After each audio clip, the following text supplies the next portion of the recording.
Sir आप बॉलीवुड और film में आए, क्या कहना चाहेंगे आज? और आपने पूरी तरह से राजपाल यादव जी का पूरा मूविया किया है, आपको कहाँ से प्रेरित मिली राजपाल जी का? देखिए, मैं तो बचपन से स्टैंड अप मिमिक्री आर्टिस्ट हूँ, है ना। तो 2007 में मैं राजपाल यादव बना। बुगी वुगी में आया था मैं सोनी टीवी पर, और अभी राजपाल का लुक मिला तो बहुत मज़ा आता है, क्योंकि लोग पहचानते हैं ना, अरे कोई तो फिल्म एक्टर है। लेकिन मैं तो basically stand up mimicry artist as actor हूँ। मराठी 2-3 मूवी की मैंने, और 5-6 मूवी तो अभी फ्लोर पे है। और एक हमें तो लूट लिया, बड़ी फिल्म आ रही है मेरी, जो शायद अक्टूबर में आएगी, जिसमें राजपाल यादव और मैं खुद साथ में काम किया हूँ। संजय मिश्रा वगैरह, राजपाल यादव, मनोज जोशी, बहुत सारे बड़े बड़े एक्टर हैं।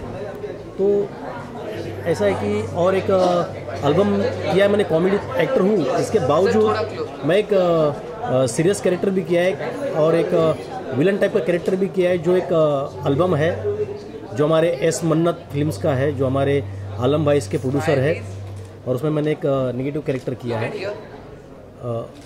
सर, आर यू सर यहाँ पे